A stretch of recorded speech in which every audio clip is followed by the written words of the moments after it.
بسم اللہ الرحمن الرحیم۔ ڈسکور اوریجنل کے معزز ناظرین، السلام علیکم۔ اب کس نمبر 959 ملاحظہ فرمائیں۔ میں نے کہا کوشش کی تھی مگر انہوں نے پاؤں کی جوتی اتار لی۔ خیر اب فرمائیے کہ یہ مسئلہ آخر کیسے حل ہوگا؟ جارج اب کہاں ہے؟ ظاہر ہے کہ وہ ہاسپٹل میں ہے، اور اس کی حالت کے بارے میں کیا اطلاع ہے؟ محسن بولا۔ طوطی صاحب نے کہا بھائی ابھی تمہارے سامنے ہی تو یہ اطلاع ملی ہے مجھے بھی۔ اب نئے سرے سے جاسوس توڑاتا ہوں اور اپنے چیف رپورٹر کو روانہ کرتا ہوں ہاسپٹل کی جانب، وہ تفصیلی خبر لائے گا۔ میں نے کہا کون ہے آپ کا چیف رپورٹر؟ بھائی تم مل چکے اس سے، ماشاءاللہ بڑا ہونہار ہے، ہر جگہ پہنچ جاتا ہے اور اندر تو ایسے گھس جاتا ہے گوروں کی آنکھوں میں دھول جھونکے۔ انہوں نے کہہ مار کے پھر میرے شانے پر ہاتھ مارنے کی ناکام کوشش کی۔ میں فوراً پیچھے ہو گیا۔ ہماری اس سے کب ملاقات ہوئی؟ کل کئی بار تم نے دیکھا اسے، میرے پاکستانی بھائی، اس کا اولیاء بھی ملاحظہ کیا اور اس کے کرتوت بھی دیکھے۔ بھائی اتنا حیران ہونے کی ضرورت نہیں، ہمارا وہی ناخلف ولی عہد شہزادہ سلیم بیگ وقت بہت سے کام کر لیتا ہے، اللہ نے بڑی صلاحیت عطا کی ہے اسے۔ ایک بار ہم نے ذاتی پاپوش مبارک کے ذریعے اس کو اعتراف جرم پر مجبور کر دیا تھا، تو یہ سنسنی خیز انکشاف ہوا کہ وہ اپنی جوانی دیوانی کو نصف درجن دختران کفار کے سچے عشق میں برباد کر رہا ہے۔ سب سے سچا عشق تھا اسے، محسن نے تندیہ لہجے میں کہا۔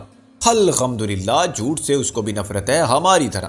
ہم نے سخت تنبیہ کر کے چھوڑ دیا کہ 4 سے تجاوز کی ہم اجازت نہیں دیں گے، یہ شرع کی حد ہے جس پر ہم بھی کاربند ہیں۔ اس کی شادی تو خیر کسی ایک سے بھی ممکن نہیں تھی ہمارے جیتے جی۔ اپنے پاکستانی بھائیوں کی دختران نیک اختر باحیا شعائر اسلامی کی پابند ہوگی تو ہمیں قبول ہیں، لیکن ڈرامے کی ریہرسل بھی تو ڈرامے کے مطابق ہونی چاہیے۔ اس نے قرآن دادی سے 2 کو خارج از نصاب کیا، اور اتنا سعادت مند ہے کہ پھر جب بھی دریافت کیا خلیفہ بیان دیتا ہے، بلکہ 4 کے نام تک بتا دیتا ہے شرماتے ہوئے۔ میں نے کہا ایک انارکلی سے رات بھی ملاقات طے تھی لیکن ہماری وجہ سے نہ ہو سکی، انہوں نے فخریہ رازداری سے بتایا۔ اسی لیے میں نے اس کو چیف رپورٹر بنا دیا کہ حرامی نمبر 1 ہے اور ڈرامے باز بھی ہے۔ واللہ عالم بالصواب۔ ہم نے تو سنا ہے اس کے پاس گیدڑ سنگھی ہے، ہم تلاش کرتے رہے ساری عمر، ہمیں تو اصلی نہیں ملی، یہ نہ جانے کہاں سے لے آیا۔ یہی راز ہے اس کی فتوحات کا۔ میرے پاکستانی بھائی سینچری کے قریب پہنچ گیا ہے۔ ہم نے بھی بڑی دور اندیشی سے کام لیتے ہوئے اس کی عاشقانہ صلاحیت کا رخ موڑ دیا تعمیری کام کی طرف۔ اب ہر جگہ سے اندر کی خبر ایسے لاتا ہے کہ اپنی گیدڑ سنگھی سے کسی پر جادو چلا دیتا ہے، کہیں کوئی ہاؤس میڈ ہو، خادمہ ہو، نرس یا ٹیچر ہو، یوں اس کی گرل فرینڈ بن جاتی ہے۔ انہوں نے چٹکی بجا کے واضح کیا۔ اس معاملے میں جتنا خوش قسمت باصلاحیت ہے اتنا ہی پریکٹیکل بھی ہے۔ خیر سے نہ رنگ دیکھتا ہے، نہ عمر، نہ صورت، نہ سیرت، بس گونگی بہری یا اندھی نہ ہو اور ہاں نبض چل رہی ہو۔ یہ تو دستور ہے یہاں کا، 60 سالہ بھی گرل فرینڈ ہی ہوتی ہے۔ میں نے کہا آپ نے واقعی کمال دانش مندی کا ثبوت دیا، اسے چیف رپورٹر بنا کے، موروثی صلاحیت اور ذہانت کے ساتھ گیدڑ سنگھی۔ ان کا سر فخر سے بلند ہو گیا۔ کیا فرمایا اپنے علامہ صاحب نے کہ ابھی عشق کے امتحان اور بھی ہیں، بالکل اسی پر عمل کرتا ہے۔ اسکول کے امتحان تو میں پاس کرا دیتا ہوں سفارش سے، اپنے ایک پاکستانی بھائی کا اسکول ہے، ان کو فون کر دیتا ہوں، کبھی دھمکی بھی دینی پڑتی ہے غلط خبر لگانے کی، مگر وہ اچھے نمبروں سے پاس کر دیتے تھے۔ اسی نے کہا گویا پڑھ لکھ کے عالم فاضل بھی ہو گیا آپ کی دعا سے، عشق کے امتحان میں خود پاس ہو جاتا ہے اچھے نمبروں سے۔ میں نے اضافہ کیا چیف رپورٹر ایسے ہی تو نہیں بن گیا طوطی کا۔ ان کا سر فخر سے مزید بلند ہو گیا۔ اور بھی بہت کچھ کر لیتا ہے وہ میرے بھائی، سرکولیشن کا بھی مسئلہ نہیں، خود ہی اخبار بھی پہنچا سکتا ہے ہر جگہ، اشتہار لے آتا ہے ٹھیک ٹھاک، حقہ بھرنا خود میں نے سکھایا، پراٹھے واہ واہ خوب بناتا ہے، اور کریلے کی ماں تو ایسے پکاتا ہے۔ میں نے کہا بس تو پھر آپ اس کریلے، میرا مطلب ہے اپنے چیف رپورٹر کو فوراً روانہ کر دیں ہاسپٹل۔ طوطی صاحب نے روئے سخن مخالف سمت میں کر کے کھانک لگائی۔ اوئے میرے پتر نوردین، نوردین! ان کی آواز میں جو غرور آمیز شفقت تھی وہ جواب موصول نہ ہونے پر فطری ناراضگی میں بدل گئی۔ اوئے آرامی سور دے پتر نوردین! دروازے کی اوٹ سے ان کے دوسرے برخوردار نے کہا نہیں ہے ابا جی، اور پھر صرف قمیص میں نمودار ہوا جس سے وہ ناک بھی صاف کر رہا تھا۔ طوطی صاحب نے خاصی شرمندگی کا اظہار کیا۔ وہ جی عمر تو اتنی نہیں ہے اس کی، 7 سال کا ہے، مگر لگتا ہے پورا کھوتا۔ سارا قصور ہے اس اپنے پاکستانی بھائی لال خان جرار سیال کوٹی کا، ہر ہفتے کہتا ہے جی بس اب کے جمعے اور پھر غائب، کسی اور پر بھروسہ نہیں۔ میں نے زیادہ اہم امور کی جانب متوجہ کرنے کے لیے کہا کیا حرج ہے اگر ہم خود ہاسپٹل چلے جائیں؟ جاؤ جاؤ شوق سے جاؤ، پولیس سے ملو اور ان کو بتاؤ کہ تم کون ہو، کس لیے تشریف لائے ہو۔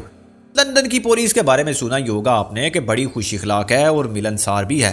آپ کو سر آنکھوں پر بٹھائیں گے اور جارج کو اسی وقت ٹھیک ٹھاک کر کے آپ کے ساتھ کریں گے کہ لو جی چاند سی بنو اب تیرے حوالے، کیا پتہ ٹکٹ بھی دیں اور آپ کو چھوڑنے بھی جائیں ایئرپورٹ تک۔ میں نے کہا آپ تو خفا ہو گئے ہو چند مائی، دور کے ڈھول سوانے، یہاں کی جو پولیس ہے نا وہ بس گوری چمڑی والوں کی یار ہے، کالا رنگ دیکھ کے تو ان کا خون سفید ہو جاتا ہے، اور دوستی کی بات محدود ہے شرفا تک۔ جہاں تک میرا خیال ہے تم کو وہ شرفا نہیں سمجھ سکتے۔ یہی کیا کم قصور ہے تمہارا کہ تم پاکستانی ہو میرے بھائی، اور پھر خیر سے مشہوری بھی ہے تمہاری، مفرور مجرم دہشت گرد جیسے خطابات کے ساتھ تشریف لائے ہو، وہ بھی بلا اجازت۔ میں نے کہا یہ سب تو ٹھیک فرمایا آپ نے، مگر ہمارے فرمانے سے پہلے جو آپ نے فرمایا تھا بھولے بادشاہ، اس پر بھی غور کرو۔ تم گئے تو پھر سمجھو گئے کام سے، واپس کیسے آؤ گے؟ موسی نے بات مختصر کی۔ اچھا پھر آپ خود فون کر کے معلوم کر لیں۔ میں کہاں فون کروں؟ ہاسپٹل جہاں جارج کو رکھا گیا ہوگا۔ آخر آپ ایڈیٹر ہیں، کفر کے نکار خانے میں طوطی کی صدا سب سن چکے ہیں۔ ذرا روب والی آواز نکال کے انگریزی میں پوچھیں کہ آج صبح کاؤنٹی جیل میں جس نیگرو قیدی کو زہر دیا تھا تم لوگوں نے، وہ زندہ ہے کہ مر گیا؟ پھر دیکھیں وہ کیا کہتے ہیں۔ ان کی آنکھیں چمکنے لگیں۔ یہ بات تو 16 نے ٹھیک ہے کہ اس بندہ ناچیز حاجی علم الدین آپ ساندہ کلاں لاہور شریف کو اس مولا کریم نے ولایت پہنچایا اور عزت دے کر ایڈیٹر بنایا، جس کے نام سے آج یہ گورے ایسے دہشت زدہ کے کامتے ہیں جیسے کبھی انگریز ڈپٹی کلکٹر کے سامنے بڑے بڑے رائے بہادروں کی دھوتی گیلی ہوتی تھی۔ لیکن بڑی خرابی یہ ہے کہ اس لحم خنزیر کھانے والی قوم میں کہ یہ بے مروت ہوتے ہیں۔ اگر معاملہ قانون اور فرض کا ہو کسی کو خاطر میں نہیں لاتے۔ ایڈیٹر ہو یا لندن کا لارڈ میئر، یہ کسی کی دخل اندازی برداشت نہیں کرتے۔ دخل اندازی کرتا جو کوئی نہیں۔ اپنا پیارا پاکستان ہوتا تو ہم ایڈیٹر کی حیثیت سے کسی وزیر کے، مشیر کے، سیکرٹری کے پتر کو فون کر دیتے تو اب تک بندہ گھر پہنچ چکا ہوتا اور اسے پکڑنے والا پکڑا گیا ہوتا۔ انہوں نے ایک بھری، ادھر تو نوٹ بھی نہیں چلتے میرے پاکستانی بھائی، فون کیا تو میرے پیچھے پڑ جائیں گے۔ ادھر پہنچ جائے گا کوئی منکر نکیر سوال کرنے کہ تم کو کس نے بتایا اور تم نے کیوں پوچھا۔ پھر کیا کریں ہم؟ ایسے ہی ہاتھ پر ہاتھ رکھے بیٹھے رہیں؟ مجھے تو بڑی پریشانی ہو رہی ہے۔ طوطی صاحب نے فوراً اپنی میز کی دراز میں سے ایک ڈبیا برآمد کی۔ یہ لو خمیرہ ابریشم حکیم ارشد والا، خاص چیز ہے اور گجرات کے ایک حکیم ہے ادھر، بڑی محبت سے محنت سے تیار کرتے ہیں میرے لیے، دل کو بڑا قرار ملتا ہے ایک ہی خوراک میں۔ میں تو ان کفار کی ولایتی دواؤں سے اتنا ہی دور رہتا ہوں جتنا کہ ہر سچے پاکستانی کو رہنا چاہیے۔ اللہ جانتا ہے بس کہ کیا ڈالتے ہیں یہ ان میں۔ مجھے حکیم صاحب نے خود بتایا الفیہ کے نجس جانوروں کے نظام اخراج سے۔ شہزادہ سلیم قطعی بدلے ہوئے حلیے میں نمودار ہوئے۔ اس وقت وہ جین، جوگرز اور جیکٹ میں انسان کا بچہ نظر آ رہا تھا اور خاصا سمارٹ بھی لگ رہا تھا۔ اس کے لمبے لمبے بال شانوں سے ذرا اوپر جھول رہے تھے اور اس نے بڑے بڑے شیشوں والی دھوپ کی اینک لگا رکھی تھی۔ تم نے مجھے بلایا ڈیڈ؟ اسے چیون چباتے ہوئے کہا۔ ڈیڈ دا پتر، طوطی صاحب آگ بگولا ہو کے اٹھے۔ پھر بنا لیا ملون کافروں والا اولیا۔ لباس بدلتے ہی لہجہ بدل گیا، کھوتے تھے کھر۔ نور دین دوڑ کے میز کی دوسری طرف نہ پہنچتا تو والد ماجد جو پھر پاؤں کی جوتی ہاتھ میں پکڑ چکے تھے اس کی سر عام گوشمالی فرماتے، ابا جی غلطی ہو گئی، آپ میری بات تو سنیں۔ نور دین نے غوطہ مار کے خود کو فلائنگ جوتی کی ضرب مومن سے بچایا۔ وہ جی میں جا رہا تھا کسی سے ملنے، ایک ضروری کام سے، مجبوری تھی۔ طوطی صاحب پھر ایڈیٹر کی کرسی پر بیٹھ گئے۔ کیا مجبوری تھی؟ بول۔ ابا جی اس نے کہا تھا کہ کارٹون بن کے مت آنا۔ وہ کچھ شرما کے بولا۔ کیا مطلب؟ مجھے تو اس وقت کارٹون لگ رہا ہے۔ جب میں شلوار قمیض، شیروانی اور جنا کیپ پہن کے جاتا ہوں تو سوزن کہتی ہے کہ اور تو ہمارے قومی لباس کی توہین برداشت کرتا ہے۔ وہ پھر مشتعل ہو کے اٹھے۔ تیری تو نور دین نے فوراً ہمارے پیچھے بنا لی۔ ابا جی آپ ہی نے کہا تھا کہ سوزن سے وہ سب معلوم ہو سکتا ہے جو پولیس چھپا رہی ہے۔ ابا جی سوچ میں پڑ گئے، یہ کس کیس کا حوالہ ہے؟ چیف رپورٹر کا حوصلہ بڑھ گیا۔ اس نے ایڈیٹر صاحب کے کان میں کچھ کہا۔ اس کا چہرہ حیا سے یوں لال ہو گیا تھا جیسے شریف زادیوں کا اپنے منگیتر کے ذکر پر ہو جاتا ہے۔ حاجی صاحب نے موقع سے فائدہ اٹھاتے ہوئے اس کی گدی پر جام پر رسید کیا۔ تو وہ ٹھیک ہے، مگر یہ سوزن، ایک منٹ ٹھہر، میں ڈائری میں دیکھ لوں، پہلے تو اس کا نام نہیں تھا۔ پتر نور دین نے اپنی خودی کو بلند رکھا۔ یہ عارضی ابا جی، ایڈاک گرل فرینڈ۔ ابا جی نے ڈائری ملاحظہ فرما کے کہا، ایڈاک؟ جب میں نے کہہ دیا کہ ایک وقت میں 4 سے زیادہ نہیں تو پھر بول کس کا نام کاٹوں؟ نور دین نے منہ بسور کے ٹھنڈی سانس لی۔ ابا جی یہ زیادتی ہے، کاٹ دیں جون کا نام، سوزن کا لکھ دیں۔ حاجی علم الدین نے ترمیم فرما کے ڈائری جیب میں رکھی۔ دل لگی بہت ہوگی پتر، اب میں تیری ایک شادی کر رہا ہوں فی الحال۔ نہیں ابا جی، میں نے نہیں کرنی شادی۔ چپ پرامی، تیرا تو باپ بھی کرے گا، توتی صاحب نے گرج کے کہا۔ ہاں آپ بے شک کر لیں۔ اچھا بکواس بند کر، ادھر جا رہا ہے تو اپنے لال خان صاحب جرا سیال کوٹھی سے بھی کہنا کہ ابا جی نے یاد کیا ہے۔ جمعے کے جمعے گزرتے جا رہے ہیں، ایسے تو لڑکا ہو جائے گا عاقل و بالغ، پھر ہاتھ نہیں آئے گا، اور حکیم صاحب کا اپنا ہاتھ بھی کانپنے لگے گا بڑھاپے میں، اور نظر کمزور ہو جائے گی۔ تیری بھی ٹنڈ کرانی ہے پتر نور دین، بڑا بے لگام ہو رہا ہے تو۔ میں نے نہیں کرانی ابا جی، نور دین نے احتجاج کیا۔ چپ پرامی، تیرا تو باپ بھی کرائے گا۔ توتی صاحب پھر گھر سے، ہاں آپ بے شک کرا لیں، ویسے بھی اب کیا بچا ہے سر پر۔ توتی صاحب نے اس کو فرار کا موقع نہیں دیا۔ اوے بدبختہ، جو ہوتا ہے سر کے اندر ہوتا ہے، سر کے اوپر کچھ نہیں ہوتا۔ آئی بات سمجھ میں؟ یہ جو گھاس پھوس ہے نا تیرے سر پر، تیری یہ زلفیں، ایسی ہی تو اپنے پیارے پاکستان میں وہ رکھتے ہیں تالی بجانے والے، مبارک بادیاں گانے والے۔ میں جو ایڈیٹر ہوں نا، تو اس کی وجہ سے جو سر کے اندر ہے۔ آئی بات سمجھ میں؟ ہاں گئی ابا جی، میرا کان اکھڑ جائے گا۔ ابا جی نے اس کے کان کو چھوڑ کے دوسرا پکڑ لیا۔ دیکھ، آج کاؤنٹی جیل میں کسی نے ایک نیگرو کو زہر دینے کی کوشش کی، کوئی ملاقاتی تھا، اس کا نام معلوم کرنا ہے، ہو سکے تو اولیا بھی، قیدی ہوگا ہاسپٹل میں، اس پر دور قتل کا جرم ثابت ہوا تھا۔ کان چھوڑیں اور قیدی کا نام بتائیں ابا جی۔ قیدی کا نام تھا جارج۔ ذرا پتہ کرو کس سال میں ہے، جیے گا یا مر جائے گا، اور زندہ ہے تو معلوم کرو کہ زہر کیا تھا، کیسے دیا گیا۔ خبردار اس قیدی سے مت پوچھنا، اور پولیس سے بھی نہیں، ورنہ تجھے پکڑ لیں گے، تو ہی مجرم ہے۔ شکل سے مشکوک نظر آتا ہے تو، میری طرح۔ اب دفعہ ہو جا، اور جیسے ہی کوئی کام کی بات معلوم ہو مجھے فون کر دینا۔ ابا جی۔ چیف رپورٹر نے دونوں کان ایک ساتھ ہلا کے دیکھے۔ ابا جی، وہ نرس ہے جس کا نام کاٹ دیا تھا آپ نے، جون، مجھے ہاسپٹل میں وہی لے جا سکتی تھی، اس کے مراسم ہے ڈاکٹروں سے۔ توتی صاحب نے میری طرف شکایتی نظروں سے دیکھا۔ ملاحظہ کر لو آپ بھی میرے پاکستانی بھائی، کہتا ہے مراسم، کھوئے یاری کیوں نہیں کہتا بے غیرتا، ناجائز تعلقات کیوں نہیں کہتا۔ مراسم ہوتے ہیں شرفاء کے درمیان، یہی خرابی ہے اس مغربی تہذیب کی۔ ہمارے آبا و اجداد کی اخلاقی قدروں کا جلوس نکال دیا ہے اس نئی پود نے۔ میں نے کہا توتی صاحب، مشرق سے مغرب کا سفر آپ نے کیا تھا اپنی مرضی سے، اپنے لاہور شریف کے ساندہ کلاں کی تہذیب سے منہ موڑ کے، آپ آخر لندن کیوں آ گئے تھے؟ نور دین بہت خوش ہوا۔ بالکل ٹھیک فرمایا آپ نے ابا جی، مکے مدینے بھی تو جا سکتے تھے۔ محسن نے کہا، ہم نئی پود کو الزام دینے سے کیا فائدہ، انہوں نے تو آنکھ ہی اس معاشرے میں کھولی جہاں بقول آپ کے بے حیائی بے غیرتی کے سوا کچھ ہے نہیں۔ توتی صاحب جلال میں آ گئے۔ حاجی، آپ کیا سمجھتے ہو کہ ہم یہاں اس معاشرے میں اپنی خواہشات نفسانی سے مغلوب ہو کے آئے تھے؟ ایسا ہوتا تو ایک بھی عقد شرعی نہ کرتے، ہر روز ایک میم پکڑ لاتے بازار سے، ایک ڈھونڈو ہزار ملتی ہیں۔ اپنے پیارے پاکستان سے بڑے بڑے گھروں کے بگڑے رئیس زادے آتے ہیں حصول علم کے لیے، اور جاتے ہیں تو ہاتھ میں سند چاہے ہو نہ ہو، بغل میں فرنگی میم ضرور ہوتی ہے۔ ہم تو آئے تھے ایک عظیم مقصد لے کر، اس کافر گمراہ معاشرے کی اصلاح کے لیے۔ بے حیائی کفر کے خلاف جہاد ایک پاک فریضہ ہے میرے پاکستانی بھائی۔ کیا تاریخ نہیں پڑھی آپ نے؟ کیسے کیسے بزرگان دین اللہ کے حکم سے ہندوستان پہنچے، جو خالص کفرستان تھا، اور وہاں اسلام کا پرچم بلند کیا، اور اپنے محمود غزنوی جیسے بادشاہوں نے 17 حملے کیے کفار کے بت پاش کرنے کے لیے۔ تو ایسے ہی ہم آئے تھے۔ نور دین نے متاثر ہو کے سوال کیا، آپ بادشاہ تھے یا بزرگان دین؟ حاجی صاحب چراغ پا ہو کے اٹھے۔ اوے ارامی، تو ابھی تک کھڑا ادھر سے دفع نہیں ہوا؟ نور دین دروازے کی طرف لپکا، مگر اس کے والد ماجد کو فلائنگ جوتی سے نشانہ لینے کی بڑی مشق تھی۔ اس بار بھی ان کا نشانہ خطا نہیں ہوا، اور جوتی اصلی پشاوری چپل ٹائر سول والی پتر نور دین کی کمر کے ذہنی حصے پر اس جگہ لگی جہاں سے اس کی ٹانگیں شروع ہوتی تھی۔ ہاتھن اس نے کہا، ہائے ابا جی، اور پھر جوتی اٹھا کے فرار ہو گیا۔ ابا جی شور مچاتے رہ گئے۔ پھر وہ ایک پاؤں میں چپل پہن کے لنگڑاتے ہوئے زنان خانے میں تشریف لے گئے، اور جب واپس آئے تو فائر کی جانے والی چپل پھر ان کے پیر میں تھی۔ انہوں نے خاصی خوش دلی سے کہا، کبھی اس باز نہیں آتا، روز جوتی اٹھا کے دوڑ جاتا ہے۔ دوڑ کے کہاں جاتا ہے؟ میں نے کہا، اپنی ماں کے پاس، اور کہاں؟ ادھر جا کے جھوٹ بکواس کرتا ہے کہ ابا جی نے اس جوتی سے مار مار کے چمڑی اتار دی۔ لو جی، پھر ماں کا ٹیپ چل پڑتا ہے کہ زمانہ بدل گیا، تم نہیں بدلے۔ کوئی اس طرح ذلیل کرتا ہے جوان اولاد کو؟ آپ ہی بتاؤ میرے بھائی، زمانہ بدل گیا ہے تو کیا بیٹا ہمارا باپ ہو گیا؟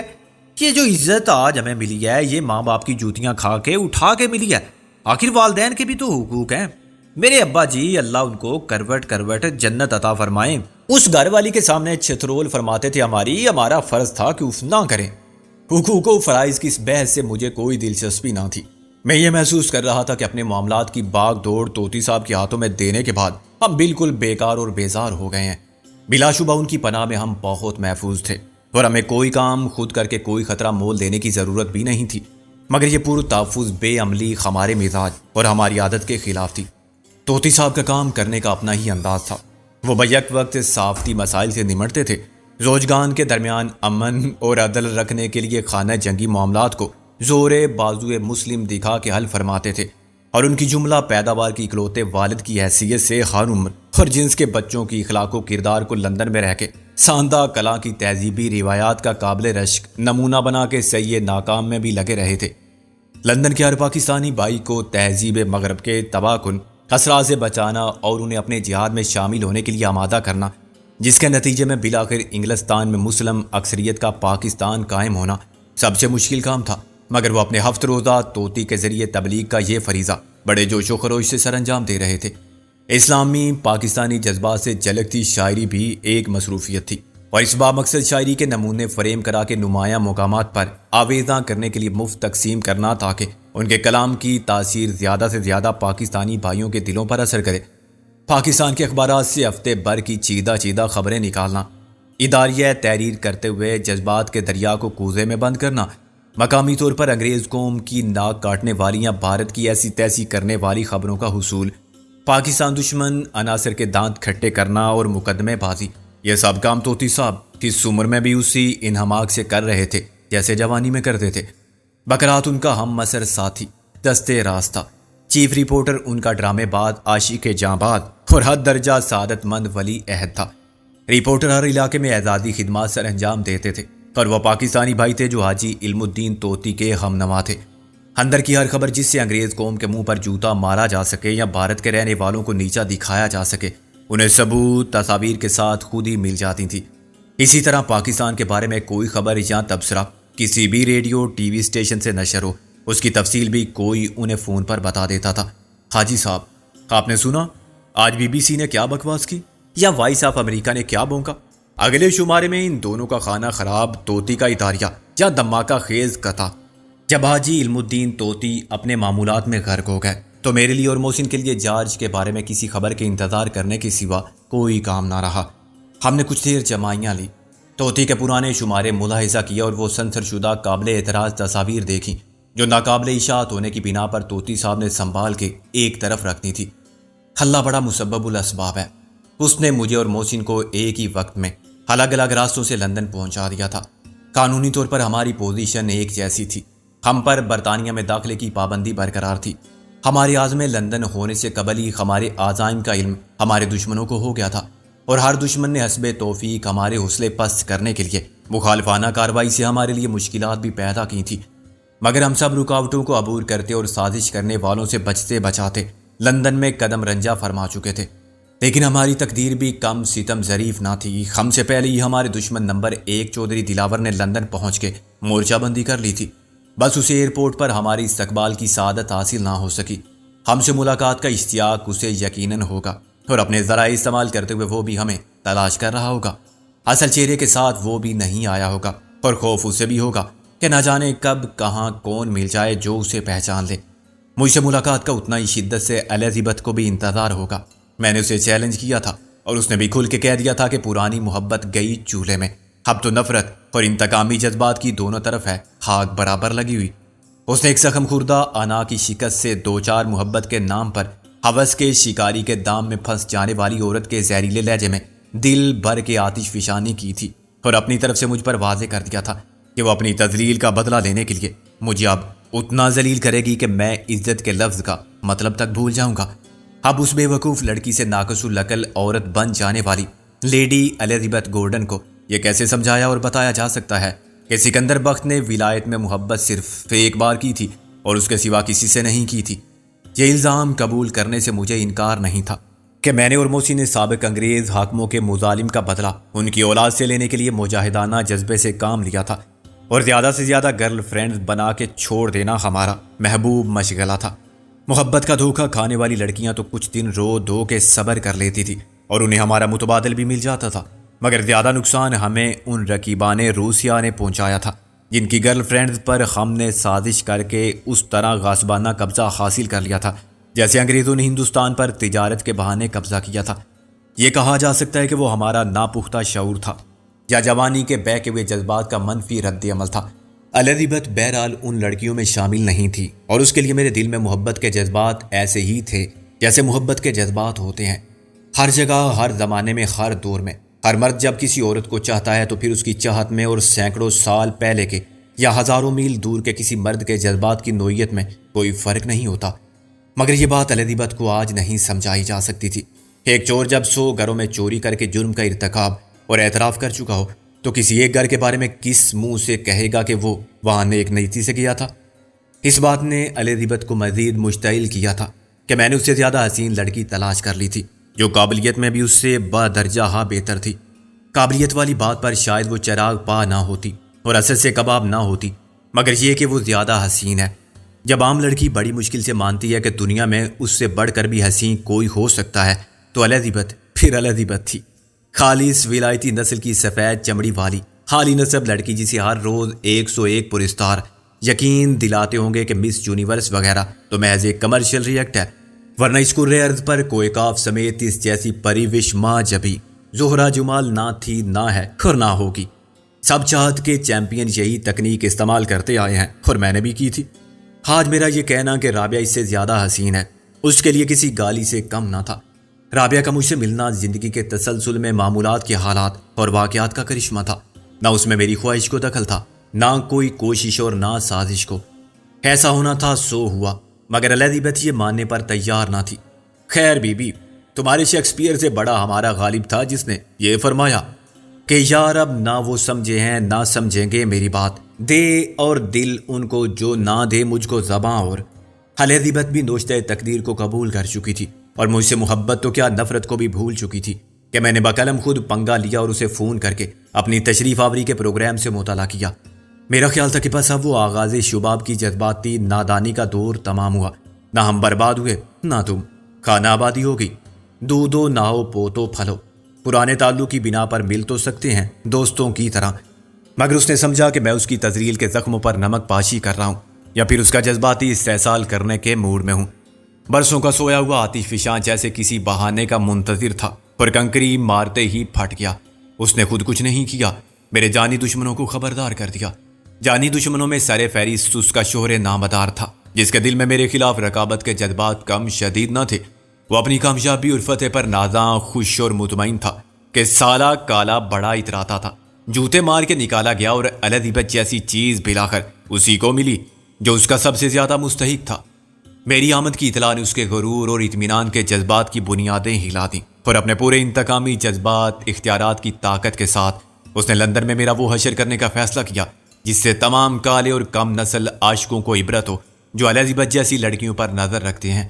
اس نے میرے تمام رقیبوں کو بھی خبر کر دی، ان میں سے ایک کراچی میں دستیاب تھا، باقی لندن میں کار ثواب سمجھ کے اجتماعی طور پر اور انفرادی طور پر گن گن کر پرانے بدلے لیتے۔ ہے سب بارزو کے خاک شدہ، ہم تو سمجھے تھے کہ غالب کے اڑیں گے پرزے، دیکھنے ہم بھی گئے تھے، یہ تماشا نہ ہوا۔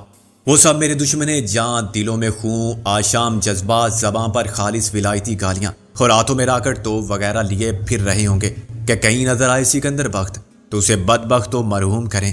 لندن کے سارے پولیس والے ان عالی نسب عالی مقام مگر کمینے لوگوں کی پشت پناہی کے لیے قانون کا ڈنڈا لیے موجود تھے۔